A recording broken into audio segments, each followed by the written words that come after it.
Uh, Welcome to the session, everyone. Good evening.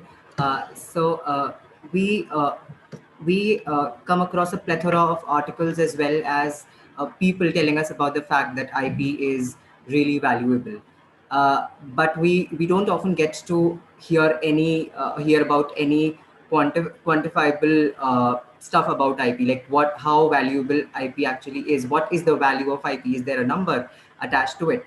So that is something that is definitely important in when there has to be any kind of dealings with respect to IP. This is something that has to be evaluated.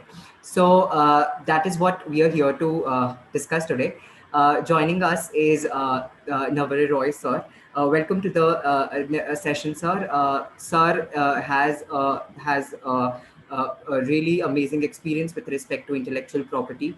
He has also been a radio jockey with All India Radio, so that's really interesting. And he has been associated with the likes of 𝗂𝗱𝗓𝗂𝗂 and Anand and Anand, and now he is the principal attorney at his own law office of Navarre Roy.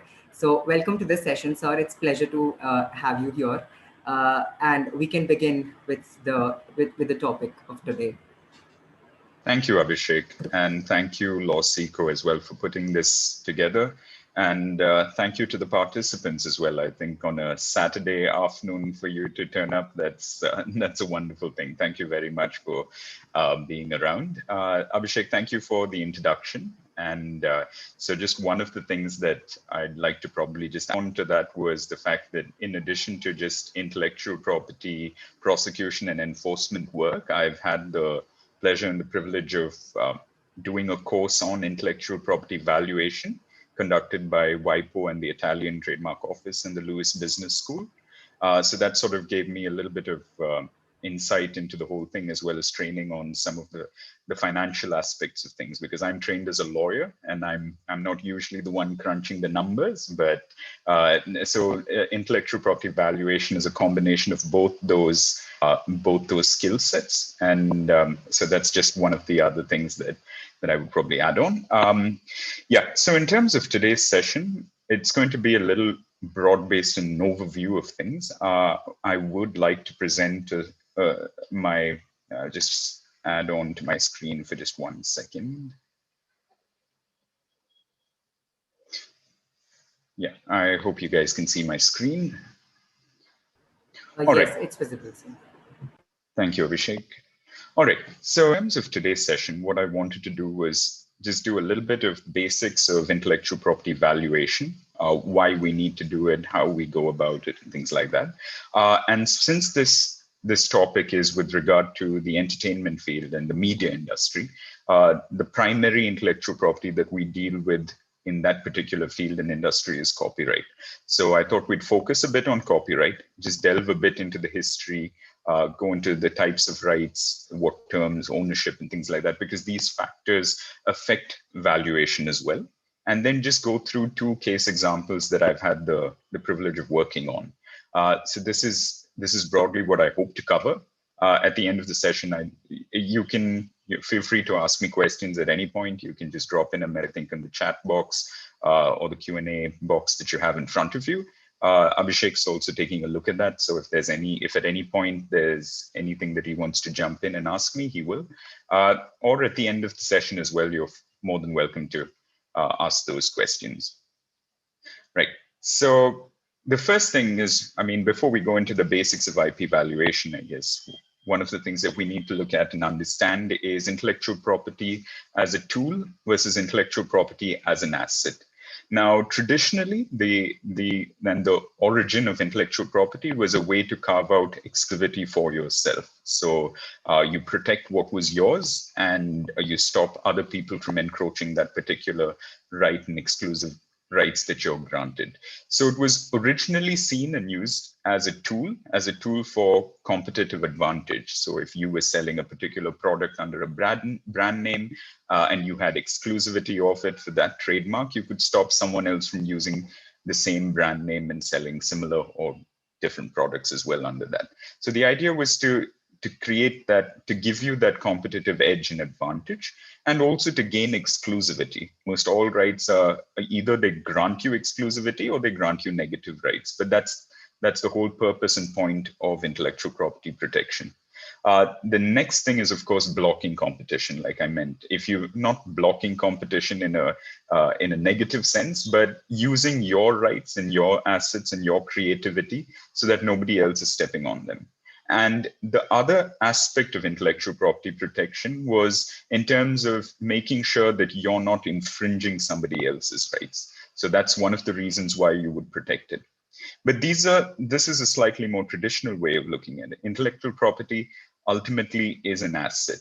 And once you create it, once you protect it, and once you enforce it, it's like any tangible property, not perhaps like any tangible property, but it has equivalent to tangible property where it can be commercialized. And that's this entire session, and the need for intellectual property valuation is because intellectual property can be commercialized. Whether you've got your trademarks for your brand names, whether you've got copyright for your literary, artistic, dramatic work, whether it's patents for technology, whether it's designs for products, whichever stream of intellectual property you have, and wherever your competitive edge and wherever your uniqueness is in your business, if you protect and enforce those rights, sooner or later, over a period of time, you'll build those assets up in a portfolio of assets, which you can use either in terms of outright sale or licensing so that you can get revenue in. And that's the whole purpose of viewing IP as an asset. So when you look at intellectual property as an asset, then the next question comes as to whether or not you can fix monetary value to the asset, like say, like a movable asset that you have with your laptops, or an immovable asset that you have like your physical property. So can intellectual property be viewed and commercialized and valued in the same way?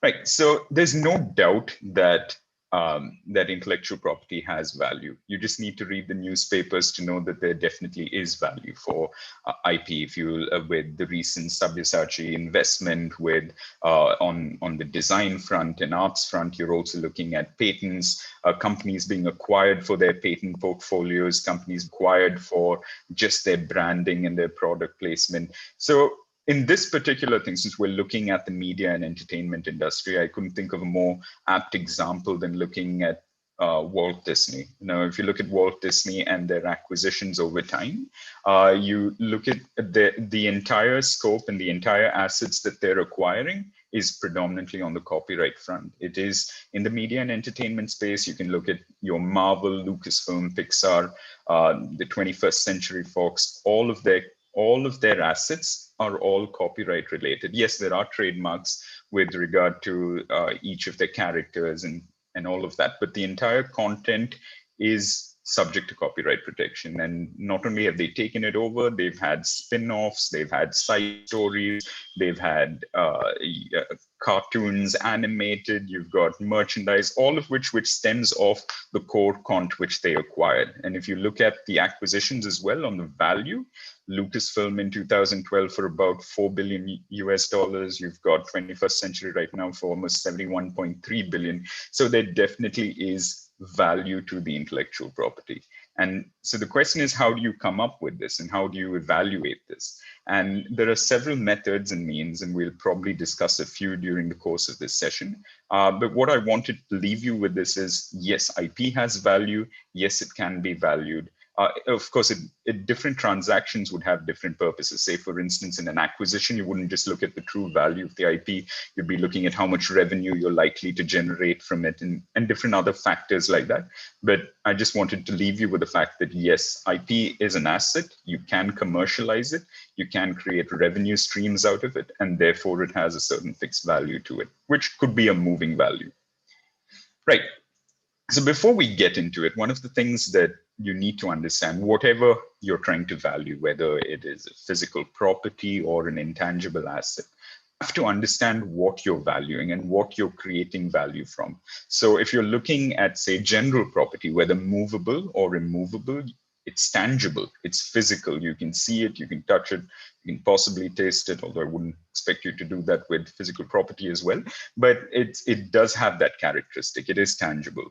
And intellectual property by its nature is intangible. It's not physical. It's an aspect of it's a right that's created and that is notional. And so understanding that this is something that you're not going to see and touch and feel is lends to a different set of characteristics and challenges, but it is a characteristic.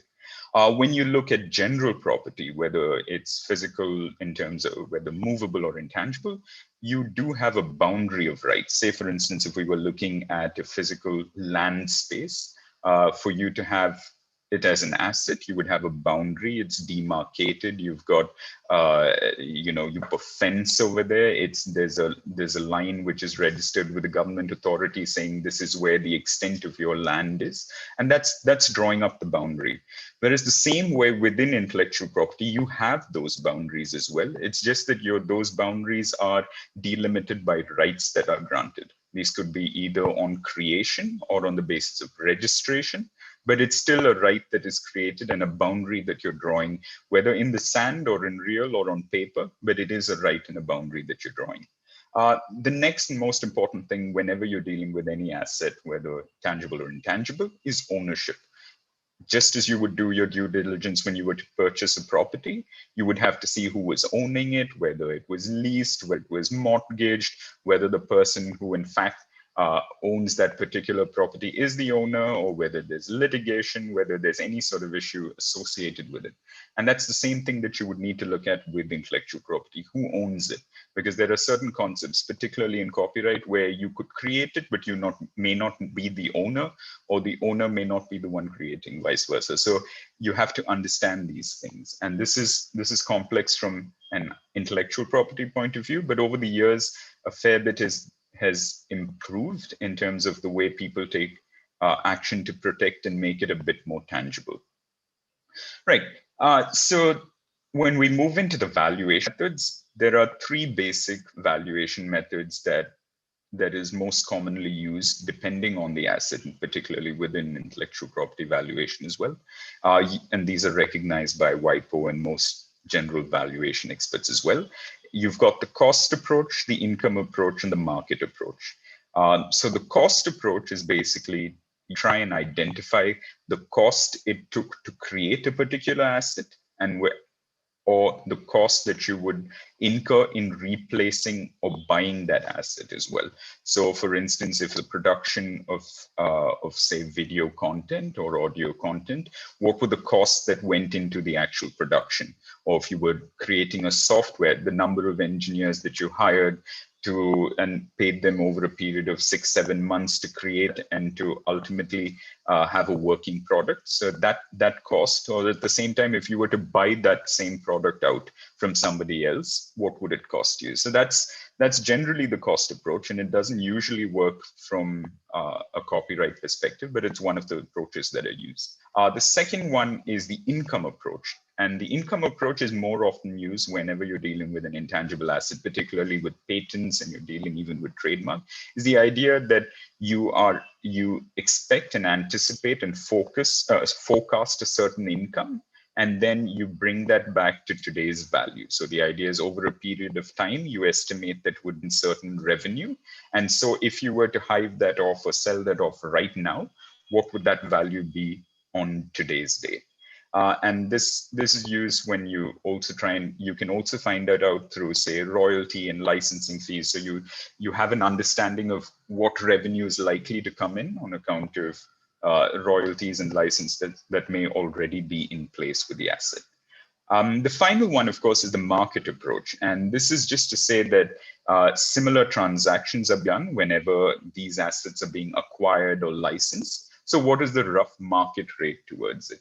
Now, when it comes to say the entertainment business and copyright in general, it's quite subjective because it depends on it's a lot of negotiation that happens between the buyer and the seller of an asset as well.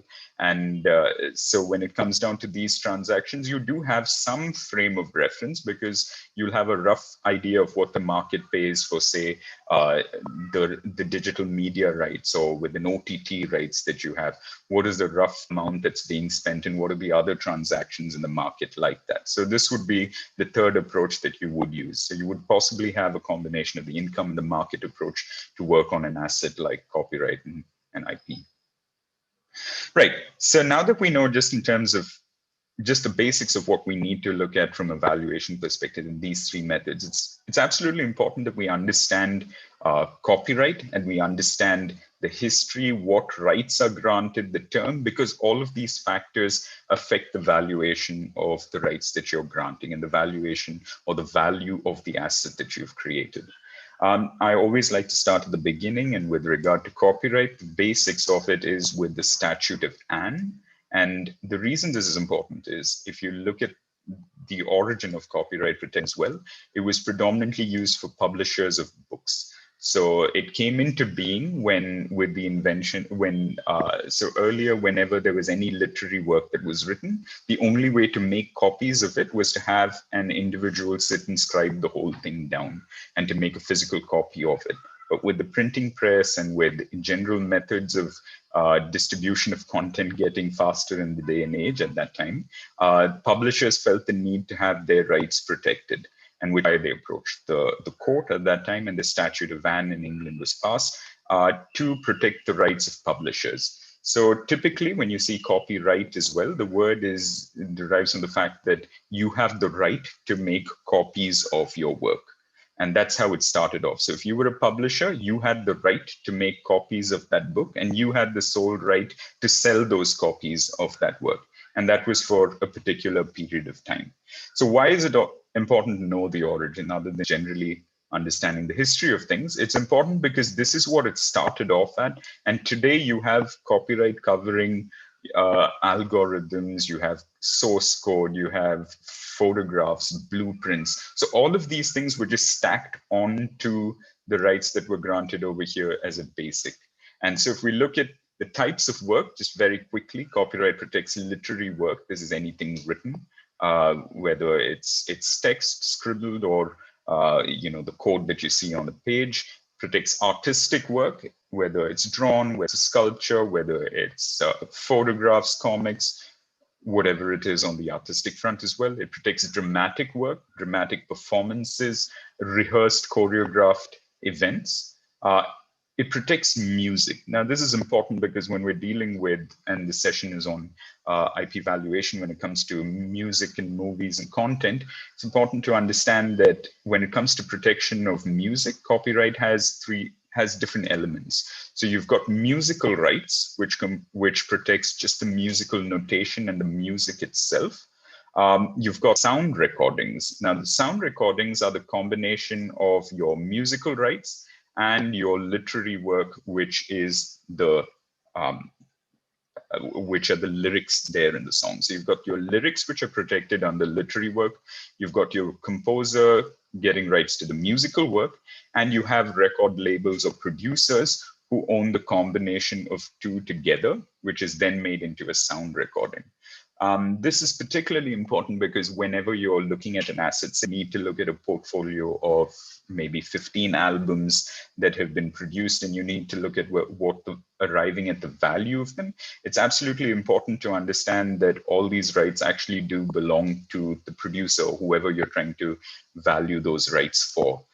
Because these rights, like I said, belong to different individuals. You could have someone who composed the music, but somebody else writing the lyrics, and whether those rights were assigned to the producer, whether everything is owned by them, what royalties are going out, what are the liabilities involved, and things like that. So it's absolutely important to understand this, the split of the rights so that you can understand ownership as well.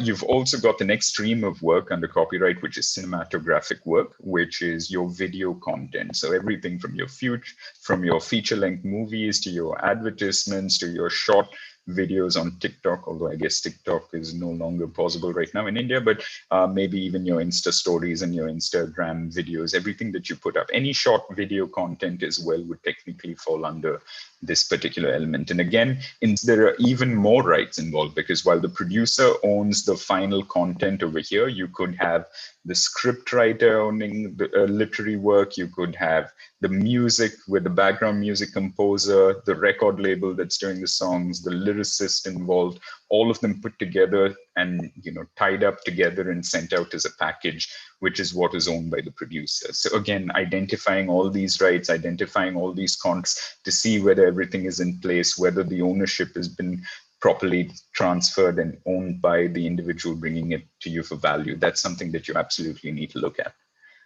So just to sort of sum up, you've got literary, artistic, dramatic, musical, sound recording, cinematographic work, and performers' rights as well. Performers' rights I haven't touched up too much because it doesn't really, on this particular topic, wouldn't take in too much. The other thing, and the important thing again over here, is the different rights that you get with copyright. So why is this important? So we've got a trademark, or when you've got a patent, you know pretty much exactly what rights you have. Whereas over here under copyright, because it's a bundle of rights, and these rights are all granted to the owner of the author, you could have different revenue streams from each of these rights. So the fundamental one, of course, is to make copies of the work. You can perform the work. You can communicate the work in any manner. You can adapt the work, that is, change your forms. If you've written a script, you're entitled to make it into a play. You're entitled to make it into a movie. You're entitled to adapt that work. You have the right to translate it. You have the right to sell and to rent it out. So this is important because each of these are separate rights. And more often than not, you'll see some of the people owning these rights hive off individual streams to different people. So you could have someone making copies of the work, someone converting it into a screenplay and a movie, someone adapting it, someone translating it, the dubbing rights for that, making that same content dubbed into a different language. All of these are different elements to it, and all of these are different revenue streams as well. So you're not just talking about one asset, but you are talking about an asset with multiple sources of revenue or multiple rights and streams of revenue that are coming in. And that's something that's unique to copyright as well. The next important thing, of course, when you're dealing with any asset, like I mentioned, was understanding who owns what rights. And this is important because under law in India and around the world, there are different rights. You've got rights for the authors, and you have the rights for the owners. So the authors have moral rights with regard to their right to credit. And first right of ownership could be an author, or it need not necessarily be an author.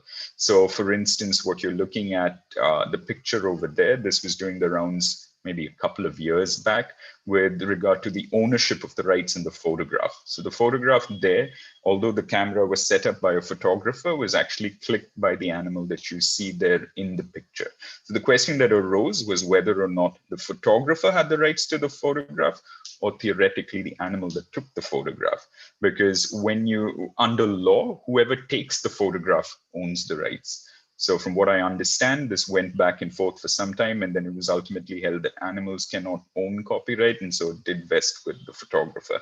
But it's important because you need to understand who's the owner and who's the author. So if you're writing a piece of work, or whether it's literary work, whether you're writing a script, you may be the author of the work, but if you've got an employment contract or if you've got a commissioned work contract, you must be the owner of the work. And from a valuation perspective, it's absolutely important when you're doing an IP audit to see who owns what rights and whether those transfers have been done. So for instance, sound recordings are owned by the producer, but the literary work for the lyrics and the composers, music still vests with them and they're entitled to royalty. So understanding that from a liability perspective, if you're valuing content as well, is important. And for cinematographic work as well, the producer owns the bundled content, but there are different rights going down to different people. And with photographs, like I said, it is the person who takes the photograph, not necessarily who has the equipment. So this is the basics in terms of what you need to look at from an asset point of view as well. Who owns that right, and identifying that. Right. The next thing that's also important to look at from copyright perspective is the term. or the term of protection that you're granted. And I've put over here the term from an Indian perspective, but different countries have different term of protection, broadly ranging between anywhere from 50 to 85, 90 years in terms of protection. So when it comes to literary, artistic, dramatic, musical work, you've got the term being the lifetime of the author plus 60 years. So it's despite when you create the work, say, even if I write it right now, or maybe not use mine as an example, say A were to write this work right now in 2021, but die in, say, 2050, the term of protection would still go on until 2110, and not just from 2020, 60 years. Whereas in the case of sound recordings and cinematographic work, it's 60 years from the date of release. So that's that difference. Whereas at the same time, so you could have the literary work based on which there's a script for a movie where the term for the movie would end, but theoretically the literary work would still continue and be in force, right? So understanding that aspect is also unique from, because when it comes to trademarks, you have a fixed term, it's 10 years, unless of course you're dealing with an unregistered trademark. If you've got a patent, you have a fixed limit of say 20 years. Whereas over here, the movie could be out of term and it could be in public domain, but the literary work based on which written could still be under some sort of protection. So understanding this moving target and this this nature of copyright is important in trying to ascribe a value to it as well. Right.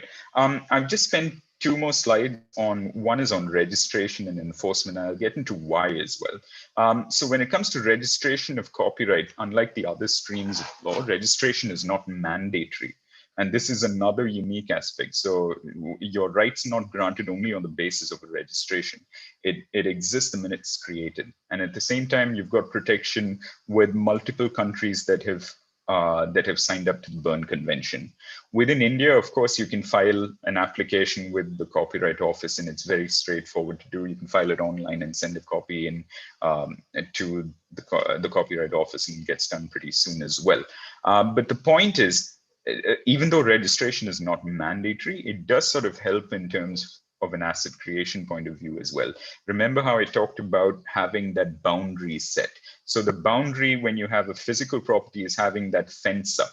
In your case, or in the case of intellectual property protection, having these boundaries up by having a portfolio of rights, whether it's literary work registered, the music work registered, and the overall sound recording for a given song registered, sort of just adds to that asset creation and portfolio. And to be honest, copyright and designs are often relegated to the back burner when it comes to, patents and trademarks get all the focus when it comes to IP as well. But a considerable amount of value is there in registering and protecting and enforcing these rights. So this is on the protection fund, registering it. The other equally important part is enforcing it. So when it comes to enforcement of copyright, so if someone were to copy the content or copy whatever, whether literary, dramatic, artistic, it's important that you enforce your rights against these individuals. So this is your legal notices. You could approach a court. You could even take criminal action. You've got anti-piracy raids. There are just a plethora of avenues that can take and use and enforce your copyright and the different rights with. And it's important that you take these actions. So it could be just a simple notice, but enforcing these rights, getting an undertaking from another party saying that they won't do it in the future, or approaching the court to get an order to stop someone, or in fact, file criminal actions. It's important to enforce it, because just having the right doesn't really mean much if you're not going to enforce it. And we'll see why as well. So registration and enforcement, and the reason that I did this even on the session, is both of them go hand in hand. And there are two sides to the same coin, because you need to register or you need to protect for you to be able to enforce, and you need to enforce it to actually have an asset on your hand. So for instance, if you were to say, even with physical property, let's take the example of land, which is the easiest thing. If you were to just put up a fence, but leave a gap over there, and you would let other people come in and sit in over there and, exist there or live there and thrive there, then having that, one is you're not really owning that asset to that extent, and two, you're not going to get any value out of it. Whereas if you put that fence up, and if someone were to come in, if you were to take action and make sure they leave that property as well, then you're enforcing your rights and you're keeping your area and your asset clean and free as well as usable. And that's the important aspect over here as well. And so that's why there are two sides of the coin. So even if it is a stream like copyright, which doesn't have registration as it being mandatory, it helps if you've got those assets and go after people who are copying, so that you're strengthening the asset that you have. And with these two so when you have both of these together, you've got something that's usable and workable and something that has value. Right. So just to look at a few of the unique factors which are there under copyright when it comes to valuation, which may or may not be there with other streams of intellectual property and other streams of intangible assets. So number one, even in terms of trying to find a value for it, is the fact that it's very subjective. There's artistic creation, what's seen as artistic and what's seen as that is likable completely changes from time to time. You could have, say, for instance, a movie that was made which did extremely badly in the box office and in the 80s or 90s, and then all of a sudden people are making fun of the movie and tripping on it, and it becomes a cult classic, and then that brings in a whole stream of other revenue channels as well, where you're now making t-shirts with slogans and with dialogues from there which would have been funny or may not intentionally have been funny. So there is the subjective nature of it, where it goes through a period of time where it might click at some point in time and space, maybe not even when you really hated it.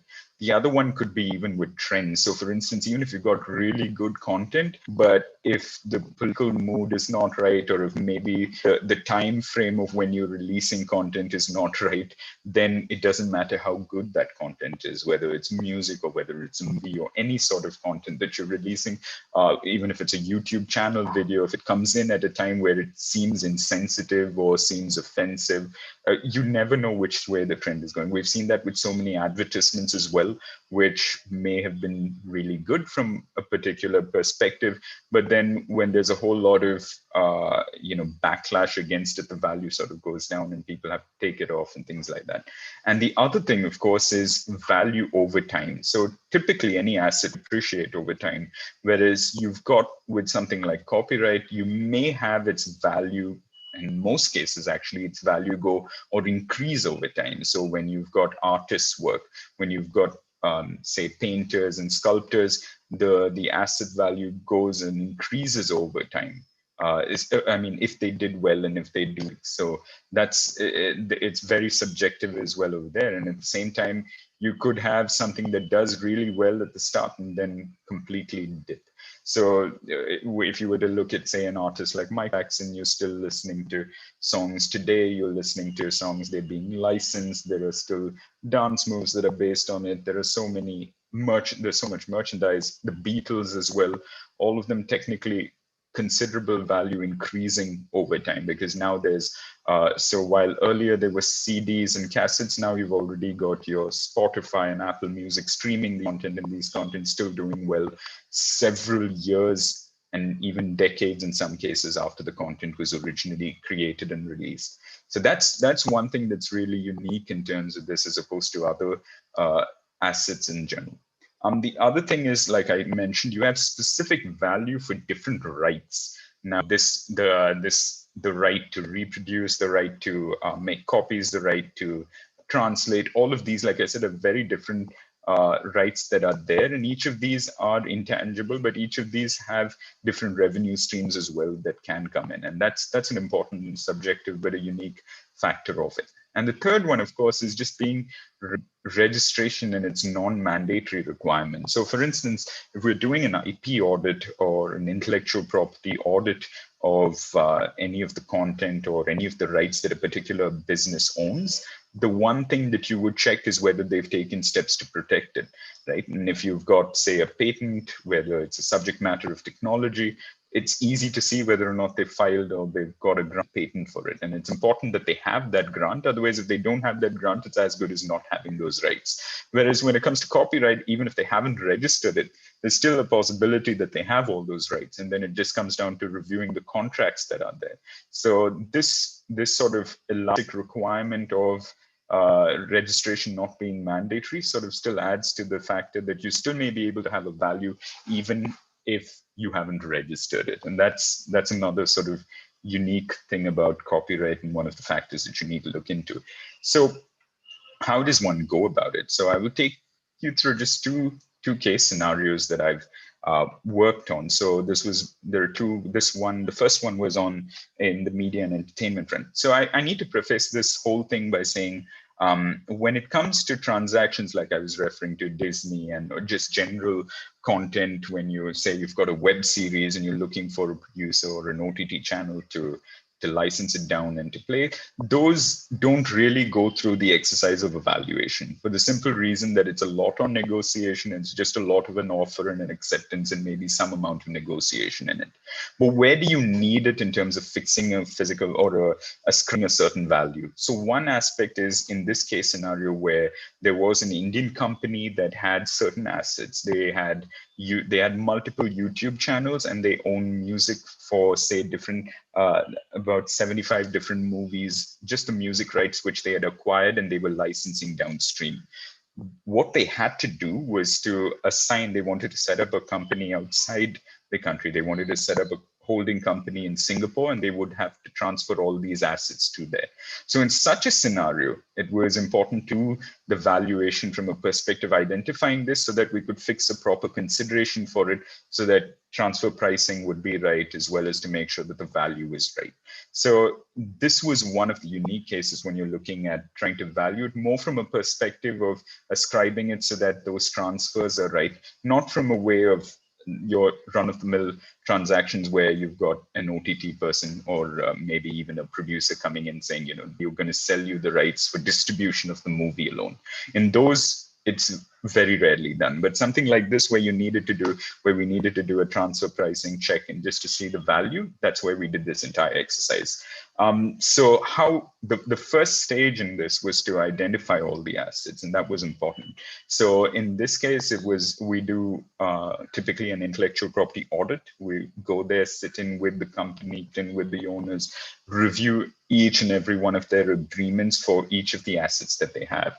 Do they have a right assigning the right to the company? Is it owned by this entity? Is it owned by another entity? Have they licensed it out? Was it just an assignment, or was it a license? Was it in perpetuity? Was it for the period of the copyright term? Was it for a fixed time? What were the revenues coming in? All of that. So the first thing was identifying ownership and rights. The second thing was also to identify what the existing revenue was. So nowadays it's quite easy, not quite easy, but it's fairly simple. Say, for instance, you've got content on YouTube, whether it's the songs or whether it's the videos, you do get a report from Google to a large extent with the revenue that's generated through the advertisements on that for those particular videos. And the breakdown is quite good to the extent that you can sort of fix in what the revenues are coming in. The same way when you're streaming downstream to players like, say, Saregama or Ghana or Spotify or Apple Music, they also keep track of the number of streams and they also give back certain revenue. So you're able to identify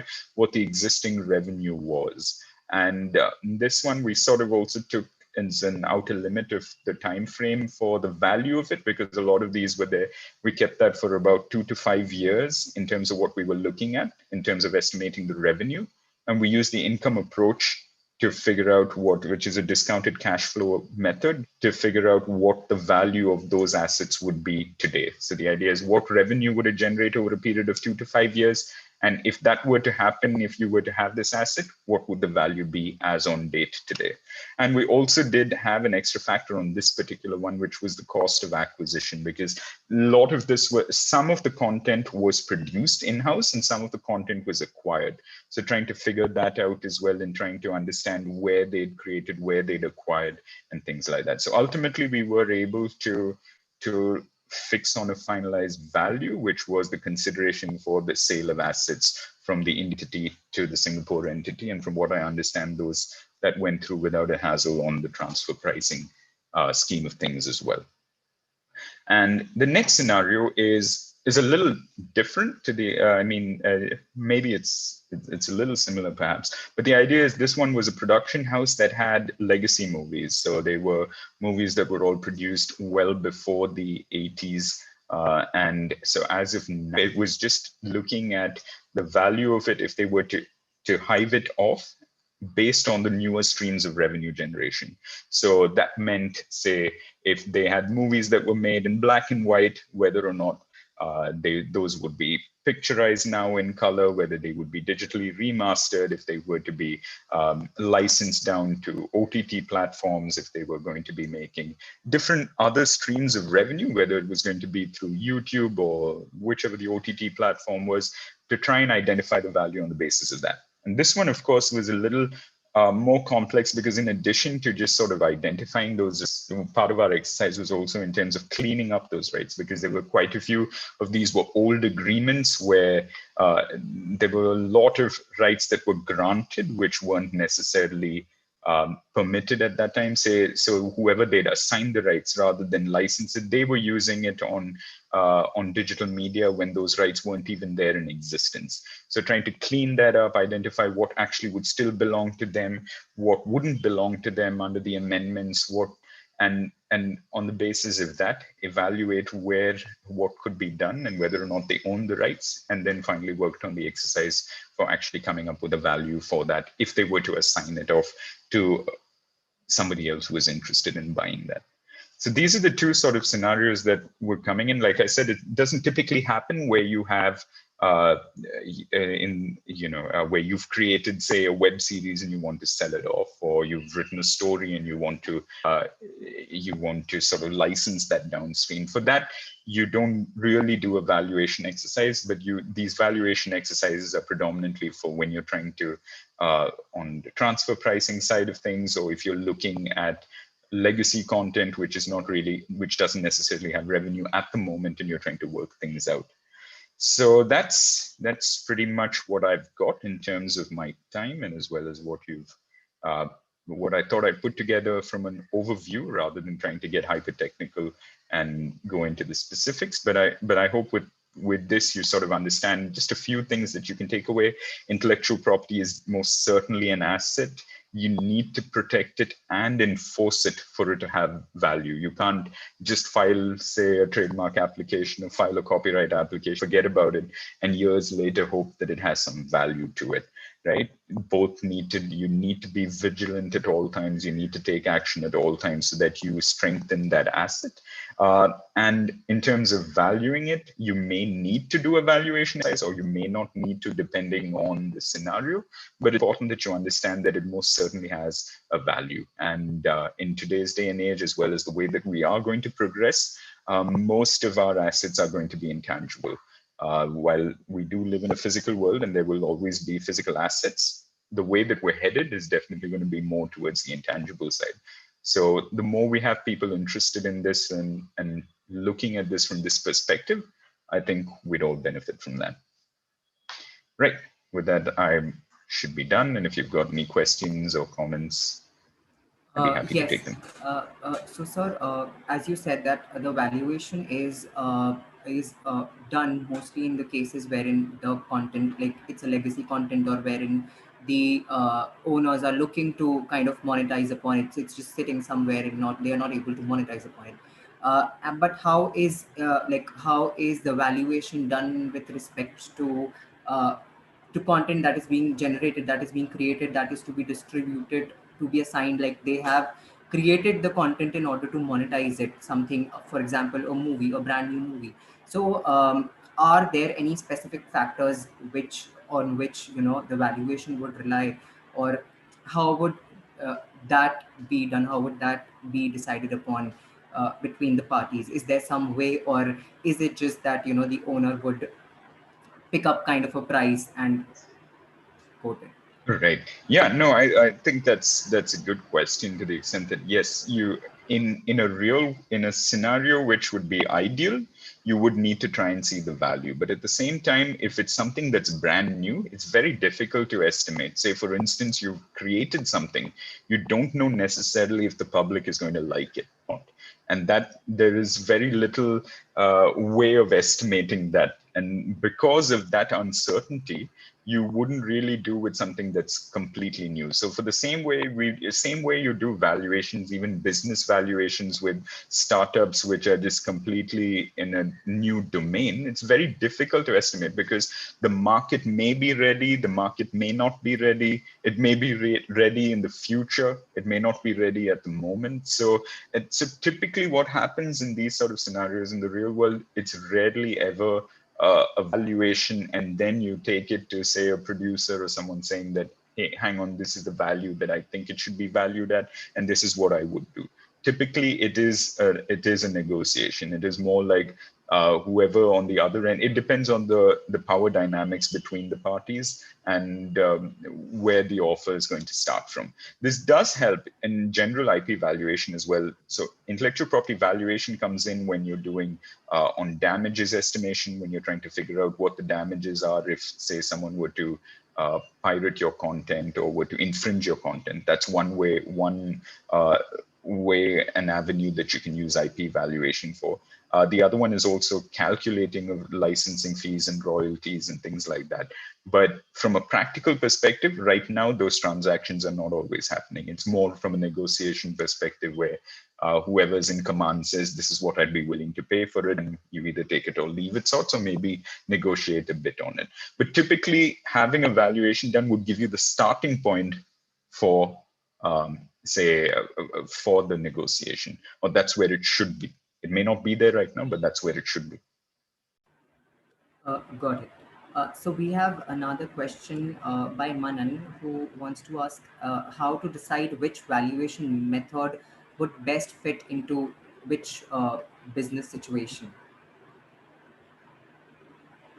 Right. Okay. So this is also a bit subjective, but broadly speaking, say when you're dealing with patents and with copyright as well, you predominantly look at the income approach or the discounted cash flow method, where you're looking at it as an asset that's going to generate revenue, and that's what you're looking at. But that said, even the market method does help, because sometimes you may have similar transactions. Say, for instance, if you've got investment rounds going into one particular, say, technology that's going in, then you would know what those companies are being valued at. You would know what their assets are being valued at, and then sort of work that into the value as well. So it's subjective. It depends on whether or not, it depends on several factors. Say, for instance, if you've got a company that has, say, 5-6 content that that got, or maybe 5-6 software that they've developed, and few are doing well, and they're only hiving off one content, then you can try and see if you can figure out just the revenue that's coming in from that one,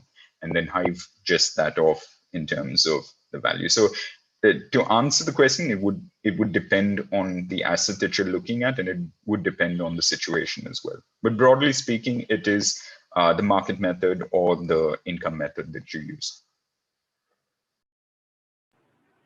Okay, got it. Thanks for the answer, sir. So uh, we don't seem to have any questions related to the topic anymore, since everything was explained so nicely and succinctly by you, sir. So it was great. I think if there are no more questions, we can call it a day. And so I would just like to thank you, sir, for joining us today for the session. It was really insightful. It was really great hearing from you. Thanks everyone for joining in. If you do have any queries with respect to it, you can reach out to me, and I'll try and pass it along to sir and see if those things could be answered. Those questions could be answered. So thanks everyone for joining in on a Saturday evening. Thank you, sir. It was really great having you. So this is it for the webinar, I think. Thanks everyone. Have a good weekend ahead. Thank you, sir. Sure. Thank you very much. Have a good weekend, guys. Thank you. Bye.